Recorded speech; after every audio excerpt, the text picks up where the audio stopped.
কিছুই তো ঘটতেছে না, আমি এখন কি করব? তখন পিসাবের বউ কয় কি, তুমি না বলে পিসাব, তুমি স্বীকার করো যে তুমি পিসাব না, পিসাব হলো আমি, স্বীকার করো। হ্যাঁ আমি তোকে স্বীকার করলাম, এখন কি হবে?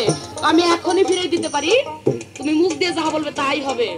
তখন তার বললো যে কাল সকাল হইতে দেখবে।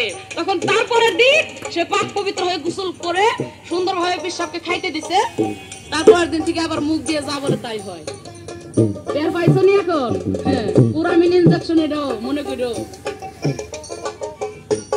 আমি পিসাব তাই তুমি পিসাব, আমি যদি পাক পবিত্র হয়ে না খাইতে দিই তুমি কিন্তু তোমার মুখ কিন্তু নষ্ট হয়ে যাইব। তাই সুরেশ ভুবনের শরীর জিন্না মস্তা ভয়ঙ্করী, দশভুজা খড়গদারি বহুরূপী আকার।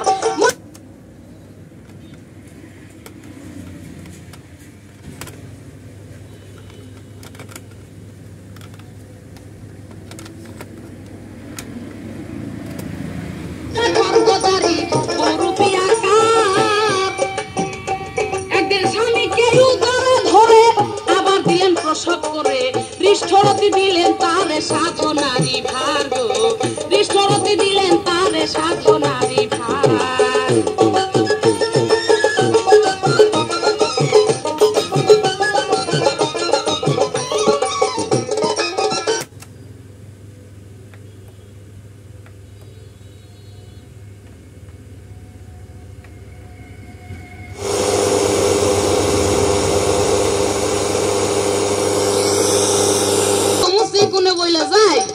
মোরগ জাত যখন সেইগুলি পাহাড়ের উপরে বাঘ দেয়, উপরে ছাড়া বাঘ দিতে পারে না।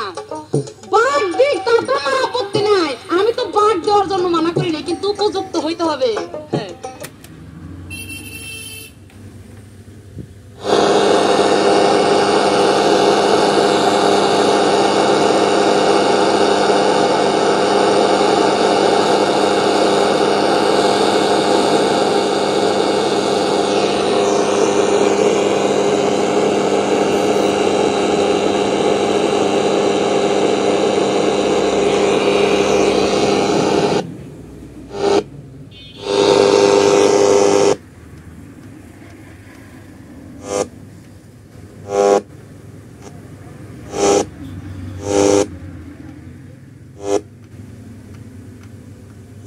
দ্বিতীয় নবম দিনের বৈঠকের শুরুতে সূচনা বক্তব্যে তিনি এসব কথা বলেন। নবম দিনের বৈঠকে রাষ্ট্রপতির সাধারণ ক্ষমা প্রদানের এখতিয়ার, বিচার বিভাগের বিকেন্দ্রীকরণ ও জরুরি অবস্থা ঘোষণা এই তিনটি বিষয় প্রাধান্য পায়। তবে জরুরি অবস্থা ঘোষণার বিষয়ে আলোচনায় কোনো সিদ্ধান্ত হয়নি। আগামী সোমবার জাতীয় ঐক্যমত্য কমিশন আবার বৈঠকে বসবে।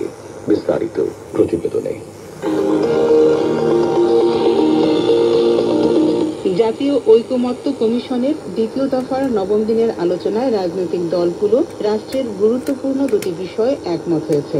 ঢাকার বাইরে বিশেষ করে বিভাগীয় শহরগুলোতে হাইকোর্টের স্থায়ী বেঞ্চ স্থাপন এবং রাষ্ট্র